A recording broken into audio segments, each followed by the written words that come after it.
Imagine this. You're sitting alone in your room. The weight of the silence presses in on you.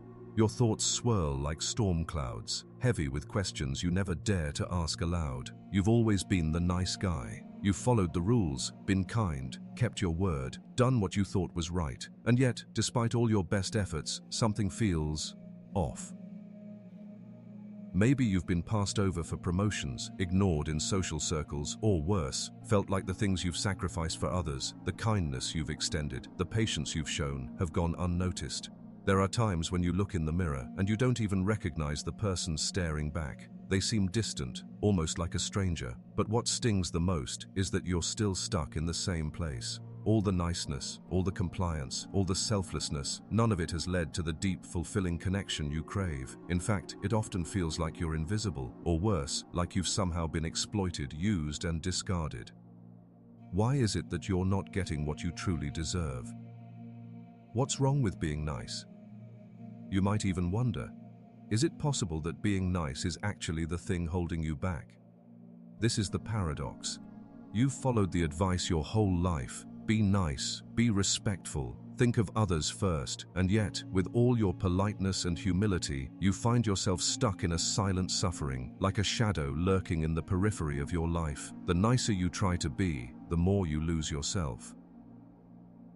But here's the deeper question. Could your relentless pursuit of niceness be the very thing preventing you from ever achieving the authentic, meaningful life you yearn for? You may have heard the term nice guy before. It's not a compliment, at least not in the way you think. The nice guy is someone who has been conditioned, consciously or unconsciously, to put Tao. He needs and desires of others ahead of his own, even to his own detriment. He suppresses his true desires, plays the role of the agreeable, selfless person, always seeking approval from others, while secretly resenting the very system that rewards him for his obedience. But it goes deeper than that. Being nice is not just an act of good manners, it's a defense mechanism, a strategy to avoid conflict, a survival tactic in a world that demands conformity. It's a way of becoming invisible so that you won't be rejected, so that you won't be seen as too demanding, too assertive, too human. But here's where it gets tricky. The nice guy never truly lives his own life. He's been taught to live for others, to mold himself into whatever others need him to be, often at the expense of his own identity. And that's where Carl Jung's teachings come into play. Jung, with his deep understanding of the human psyche, warned about the dangers of repressing the darker, more complex aspects of the self. He called it the shadow. Your shadow is everything about you that you have pushed into the depths of your unconscious because society told you it was bad, ugly, or inappropriate. The nice guy, according to Jungian psychology, is a perfect example of this repression. The nice guy constantly suppresses his aggression, his desires, his anger, anything that doesn't conform to the image of the good, kind person that society has taught him to be. But what happens when the shadow is repressed? Jung knew the answer. It doesn't disappear. It festers. It grows in the darkness, waiting for the perfect moment to burst through, often in destructive ways. The nice guy can only pretend to be nice for so long before the shadow erupts, often leading to passive-aggressive behavior, burnout, or resentment. In short, the nice guy becomes a ticking time bomb of unacknowledged desires and frustrations. And here's the real kicker. The nice guy is often unaware of this dynamic. He genuinely believes that his kindness, his sacrifice, is the right way to live. He has bought into the social myth that goodness equals happiness. But Jung knew better. He understood that true self-actualization, true peace of mind, comes not from suppressing the darker aspects of the self, but from confronting and integrating them. So, we're left with a question that haunts the nice guy. How much longer can you live this lie? The harder you try to suppress the parts of yourself that society tells you are wrong, the more they will demand to be heard. The parts of yourself that you push into the shadows won't remain hidden forever, and eventually they will take control in ways you don't expect. The nice guy, forever seeking validation from the outside world, ends up losing himself in the process. And the question you must face is this: what's more dangerous? The parts of you that you've repressed, or the parts of you that you've allowed society to mold into something you never truly were? The tension here is real. You want to be loved, respected, and appreciated. But at what cost? Is your worth really tied to your ability to please others? Is your self-worth so fragile that it hinges on the approval of people who don't even know the real you? Jung's teachings cut through this illusion. He didn't just warn about the dangers of the shadow, he also offered a solution: to integrate the shadow, to accept all parts of yourself, even the parts that seem unworthy or frightening. Only by doing this, he argued, can we achieve wholeness and inner peace. The nice guy, in his desperate quest for approval, has never given himself that luxury. The irony is that by trying to become everything others want, he loses the very essence of what makes him unique and powerful. The question then becomes this: how do you escape the nice guy trap?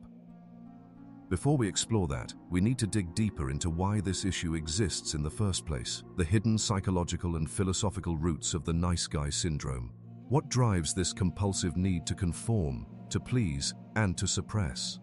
How did this trap come to be, and why are so many of us stuck in it without even realizing it? The nice guy, by his very nature, is caught in a psychological and existential paradox. He is driven by the need to be seen as good, yet at the same time, he feels profoundly unseen. To understand why this happens, we need to explore the deep, sometimes uncomfortable roots of human nature. We have to confront the complex web of psychology, societal conditioning, and philosophical concepts that have shaped how the nice guy comes to be, and why he suffers. To begin, let's look at the nature of the human psyche. From the moment we are born, we are thrust into a world filled with rules, expectations, and social demands. We are taught to behave, to conform, to fit in. As children, this is necessary for survival. If we fail to follow the rules of the tribe, we risk being cast out.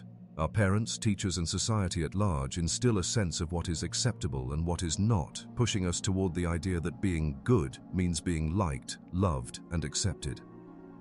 But here's the problem. To be good in society's eyes, we must bury parts of ourselves that are deemed unacceptable. Carl Jung understood this dynamic better than anyone.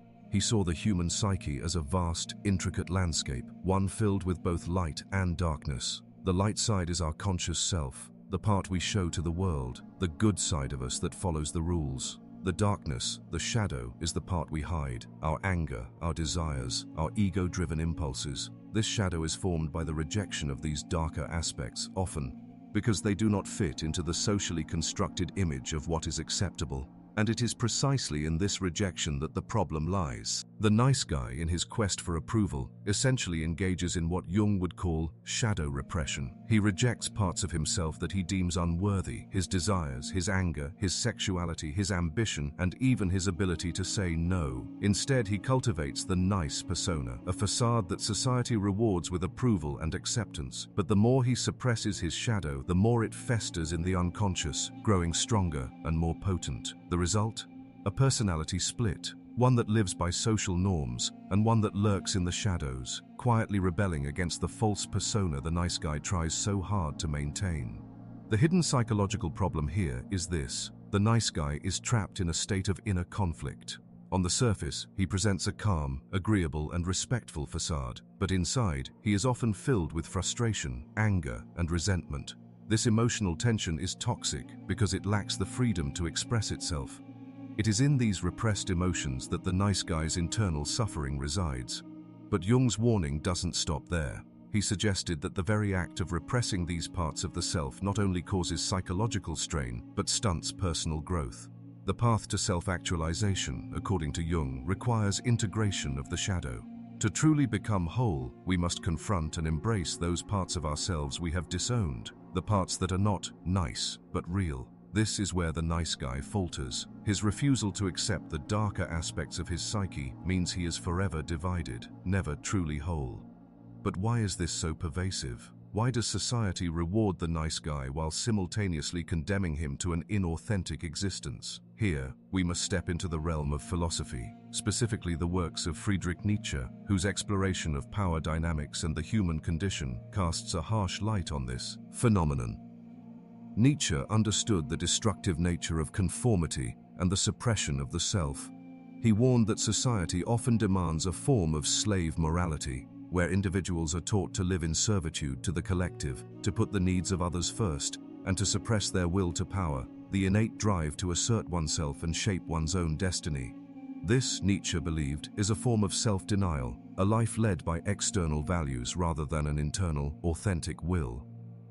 The nice guy, in many ways, is a product of this slave morality. He has internalized the belief that in order to be good, he must relinquish his own desires, aspirations, and passions. He must put others first, even at the expense of his own well-being. The nice guy lives in service to external approval, and in doing so, he forfeits his own sovereignty. His identity becomes entangled with the expectations of others, leading him to feel lost and disconnected from his true self. But what Nietzsche saw as a tragedy, this loss of individuality and power, was not the end of the story. For Nietzsche, the path to true liberation required the Übermensch, the overman or superman, an individual who transcends societal norms and creates his own values.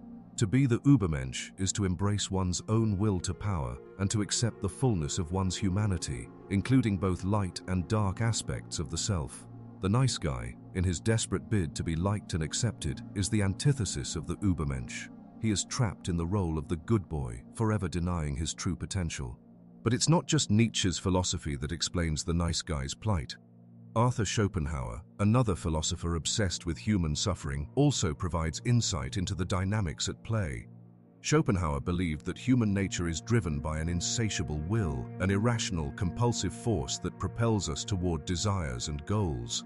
However, he also recognized that society teaches us to suppress these desires in favor of order and civility. This suppression, Schopenhauer argued, only leads to frustration and dissatisfaction. The nice guy's perpetual self-sacrifice is, in essence, a denial of his own will. What's fascinating about Schopenhauer's view is that it reveals the futility of trying to control the will through social conformity. By denying his own instincts and desires, the nice guy becomes like a pressure cooker with nowhere to release the steam. Eventually, the tension will break out, often in destructive ways. But the nice guy's conflict is not just internal, it is also external. The world around him reinforces his compliance, rewarding him for playing the role of the good and nice person, while subtly ignoring or exploiting his true needs. This is the crux of the societal trap. Society both demands and rewards inauthenticity, encouraging individuals to mask their true selves in favor of fitting into the prescribed mold. So, what is the cost of living this way? What happens when you continuously suppress your inner desires in favor of fitting into an image of what you think is expected of you? The hidden problem is clear. The nice guy will never feel fully alive. He will never experience the true richness of life because he is living in a state of constant self-denial. The deeper psychological and philosophical roots of the nice guy trap are undeniable. He is not only trapped by his own psyche, but also by the forces of societal conditioning. He is taught to suppress and conform, but in doing so, he loses his own power. And as we've seen, the nice guy's internal conflict is not something that can be ignored. Jung, Nietzsche, and Schopenhauer all reveal the same truth. Self-repression leads to a fractured self, and a fractured self cannot experience the fullness of life. Now we move into the next question. What happens when this repression goes unchecked? What are the unseen consequences of the nice guy's inner struggle? What happens when the conflict within continues to fester without resolution? The nice guy is trapped in a silent war, one that is invisible to the world, but very real in his heart. It's a battle fought within the confines of his own psyche, and like any war, the consequences are far-reaching. They seep into his relationships, his sense of self, and his overall experience of life. But the tragedy is that these consequences are not immediately apparent. They are hidden beneath the surface, lurking in the subconscious, shaping his reality in ways he cannot easily recognize. When we look closely, we can see that the nice guy's plight is not just psychological, it is neurological, emotional, and cultural. His struggle is woven into the very fabric of his existence, affecting everything from the way he interacts with the world to how he perceives himself. The psychological toll. To understand the consequences, we first need to grasp the psychological cost of living inauthentically. When a person suppresses their true desires, emotions, and instincts, they are engaging in a kind of internal civil war. The repression of these parts of the self leads to what psychologists call cognitive dissonance, the mental discomfort that arises from holding contradictory beliefs or values. In the case of the nice guy, this dissonance stems from the mismatch between his true self, which is multifaceted, complex and at times contradictory, and the image of himself that he presents to the world, the image of being nice, good, and always agreeable. This inner conflict doesn't just go away. Over time, it erodes the person's sense of identity. The nice guy starts to lose touch with who he really is. The more he conforms to an external image, the more he distances himself from his own truth. He begins to wonder, who am I really? He might look in the mirror and not recognize the person staring back at him. He has become a stranger to himself. This internal fragmentation leads to a profound sense of alienation. He is constantly playing a role, but never fully engaging in his own life. His interactions with others become shallow, based on a facade, and his relationships, though seemingly successful, are often hollow. The nice guy does not fully connect with others because he is not fully connected to himself, and the people around him sense this, even if they can't put it into words. There is an unspoken distance between the nice guy and those he wishes to be close to. The emotional strain, the emotional consequences of living inauthentically are equally devastating. The nice guy constantly suppresses his anger, frustration, and desires in order to maintain his nice persona. But emotions don't simply disappear, they accumulate. Repressed emotions become like toxic waste, slowly poisoning the psyche. They turn inward, manifesting as feelings of resentment, passive aggressiveness, and even depression. The nice guy may start to feel a quiet, simmering anger beneath his surface, but because he has been conditioned not to express this anger, it stays locked away. Anger, when repressed for too long, can turn into bitterness. The nice guy resents the world for not recognizing his sacrifices, his kindness, his willingness to put others first. But because he is unwilling to confront his own anger, it festers, creating an emotional wound that never heals. This bitterness can poison relationships, making him cynical, detached, and increasingly frustrated with life. In extreme cases, this emotional repression can lead to clinical depression. When a person consistently denies their own needs and desires in favor of others, they enter a state of emotional starvation. The nice guy feels like he is giving, but never receiving. He feels empty, hollow, as if there is nothing left of himself. This state of emotional depletion can lead to a profound sense of hopelessness, and the nice guy may even begin to question the value of his own existence. The neurological impact. On a neurological level, the constant suppression of emotions and desires takes a significant toll on the brain. Research in neuroscience has shown that repressed emotions activate the stress response system in the body.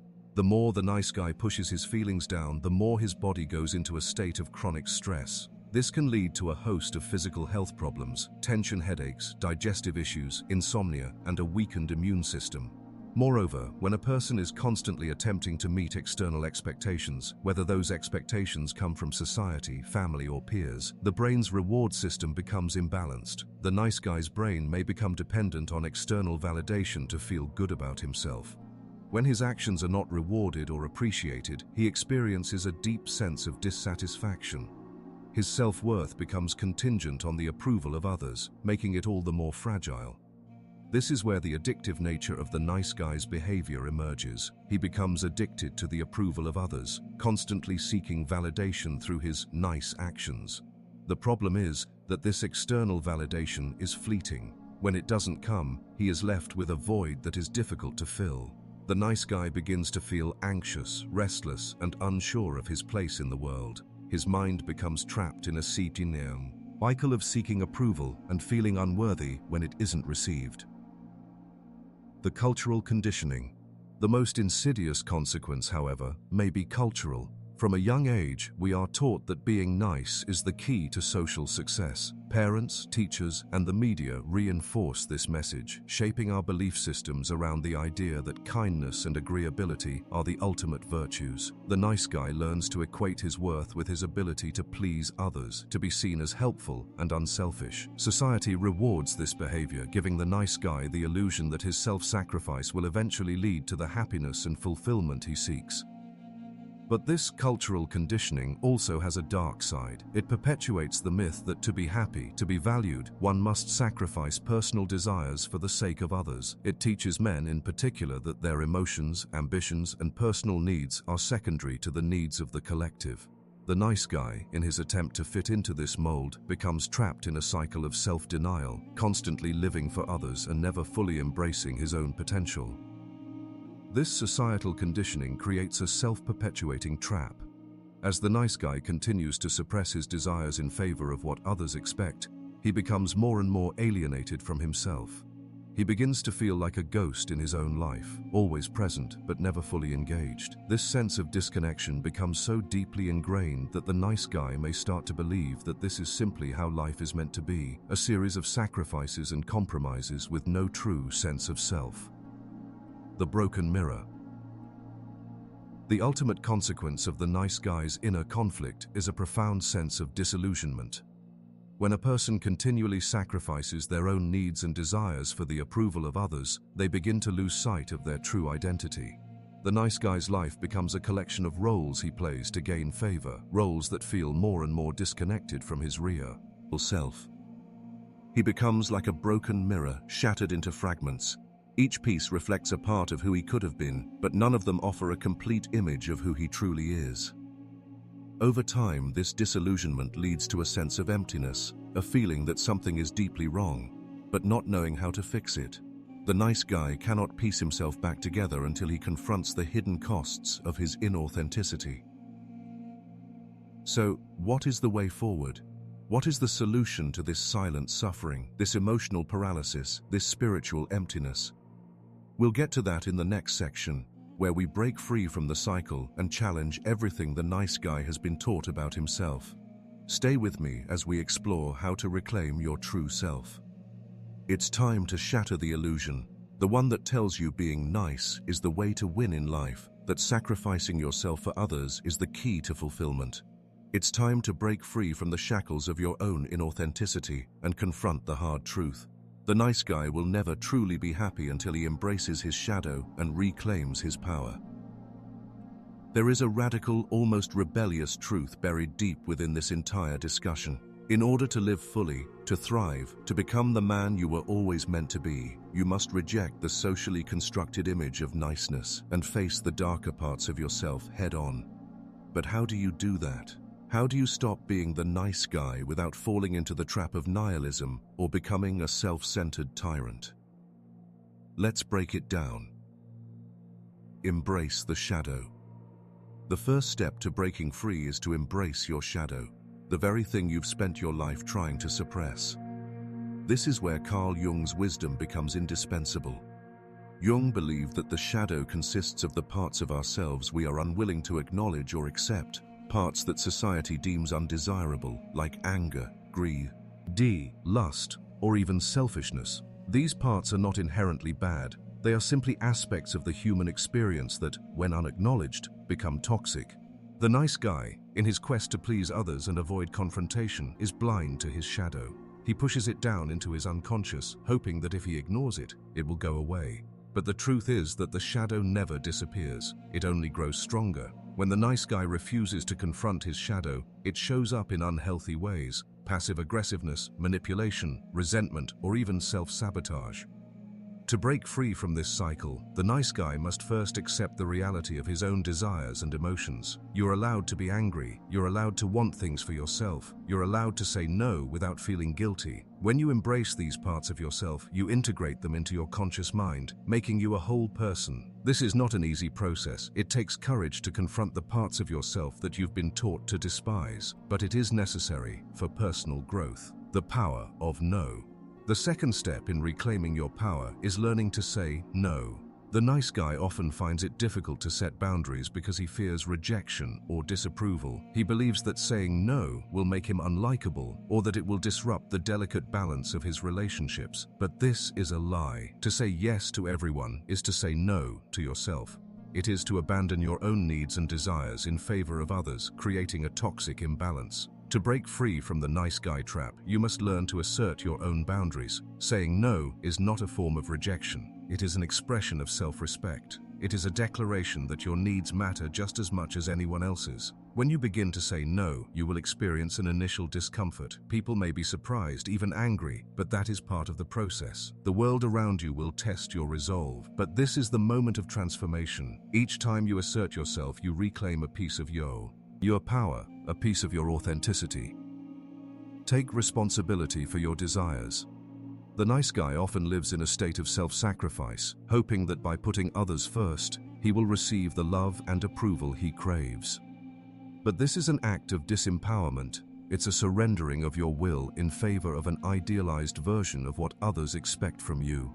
To break free, you must take responsibility for your own desires and needs. This doesn't mean you become selfish, but rather that you honor your own truth, even when it conflicts with others' expectations. Taking responsibility for your desires means recognizing that you are worthy of love, respect, and fulfillment, not because you are nice, but because you are a complete, authentic human being. It means allowing yourself to want things for yourself without feeling guilty. It means living your life not according to the approval of others, but according to your own inner compass. When you take responsibility for your desires, you shift from a passive state of pleasing others to an active state of creating your own reality.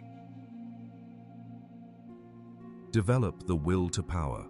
At the core of Nietzsche's philosophy lies the concept of the will to power.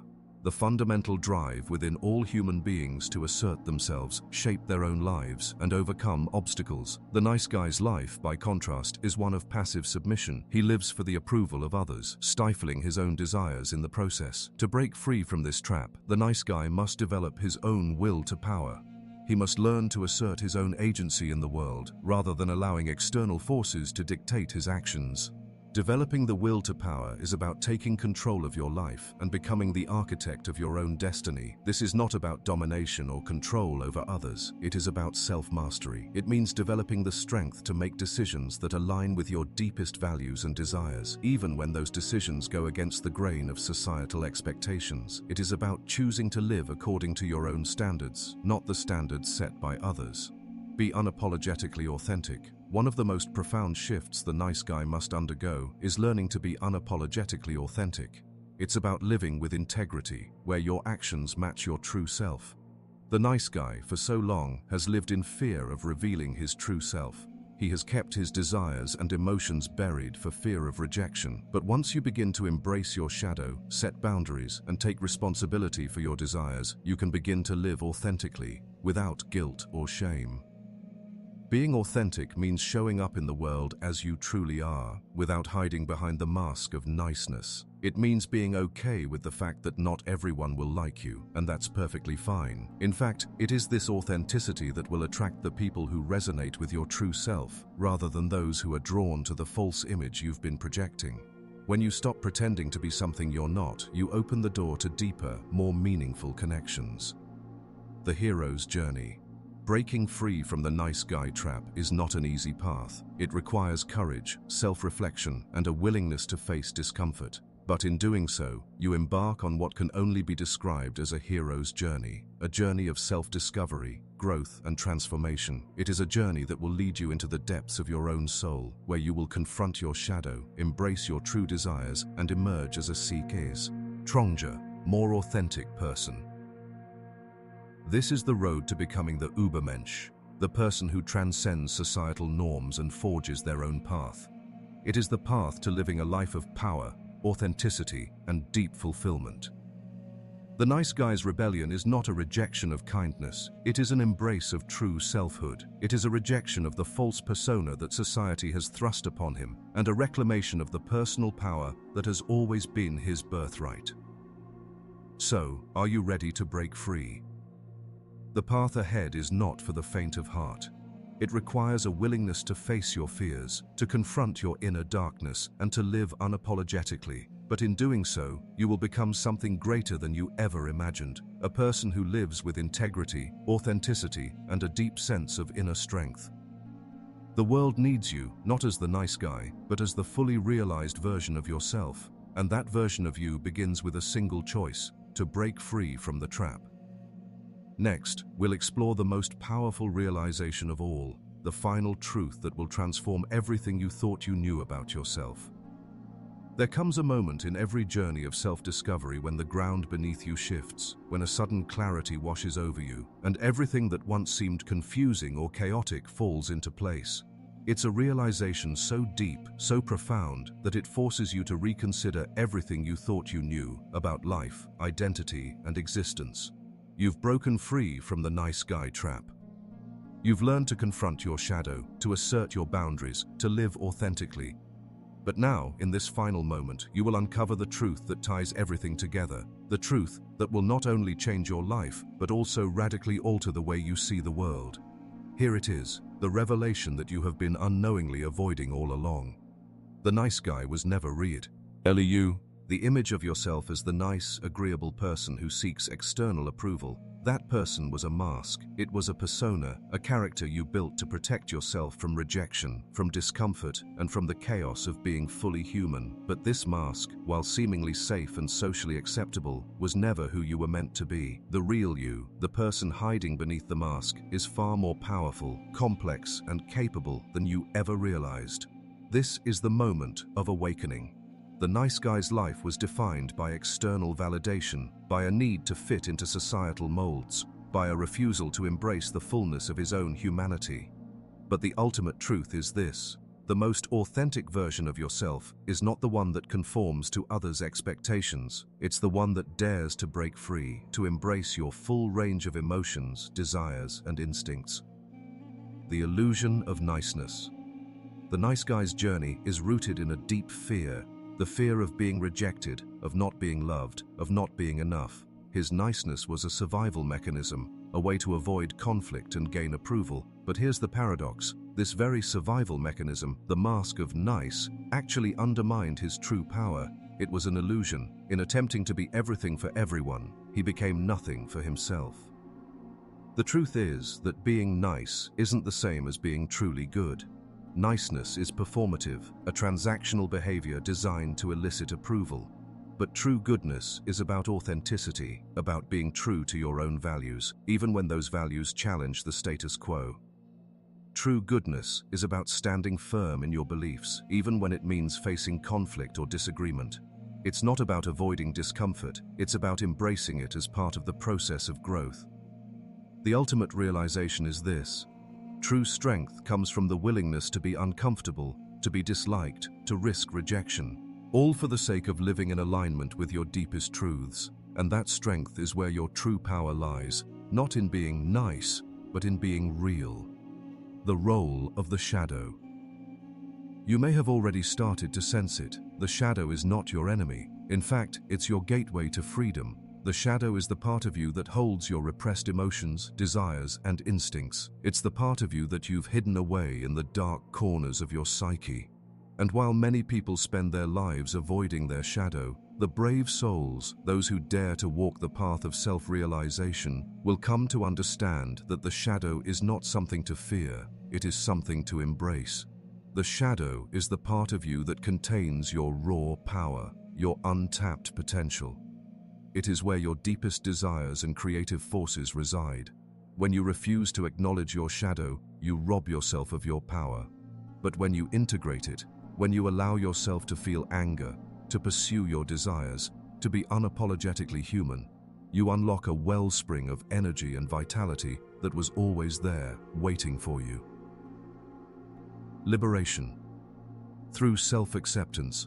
The truth is that self-acceptance is the key to breaking free from the nice guy trap. Once you stop fighting against the parts of yourself that you've deemed unworthy, you can finally begin to live in alignment with your true nature. The key to this liberation lies in understanding that every part of you, the light and the dark, is necessary for your full expression as a human being. You cannot live fully if you continue to suppress any part of yourself. The world has spent so much time teaching you to be nice, to be good, that you've forgotten what it means to be real. The nice guy is, in many ways, a product of societal conditioning. He is the person society told him to be. But the ultimate truth is that you were not put on this earth to please everyone. You were not put here to be a shadow of your potential, hiding behind a mask of superficial politeness. The moment you accept all parts of yourself, your desires, your anger, your fears, your needs, you stop living for others and start living for yourself. You take back your power. You stop apologizing for your existence. You stop pretending to be something you're not in order to fit into someone else's mold. The beauty of the real you, the beauty of embracing your full humanity, is that you begin to experience life in its richness and depth. The relationships you form, the way you express yourself, the way you move through the world, all of it becomes more vibrant, more authentic. No longer shackled by the need to please or conform, you experience the fullness of who you are, and that fullness is magnetic. You stop attracting people who are drawn to the image you've been projecting. Instead, you begin to attract people who are drawn to the real you, the authentic, unapologetic version of yourself. And this, in turn, creates deeper, more meaningful connections. You no longer settle for shallow relationships based on mutual niceness. Instead, you create bonds built on mutual respect, understanding, and authenticity. The road ahead, breaking free from the nice guy trap, is not a one-time event. It's an ongoing journey. Every day, you will face moments where you will be tempted to slip back into your old patterns, to seek external approval, to suppress your own needs in favor of others. But the more you practice living authentically, the more natural it becomes. The more you accept your shadow, set boundaries, and embrace your power, the easier it is to continue living in alignment with your true self. You may encounter challenges, resistance, and discomfort along the way, but remember this: every time you face that discomfort, you are stepping deeper into your power. Every time you say no to something that doesn't serve you, you are reclaiming your authentic self. Every time you allow yourself to be fully human, you are breaking free from the chains of social conditioning and stepping into your true power. The nice guy was never who you were meant to be. The real you, unapologetic, powerful, authentic, is waiting for you. It is time to live that truth, to embrace your shadow, and to step into the fullness of who you truly are. This is your journey. This is your rebellion. The world is waiting for the real you.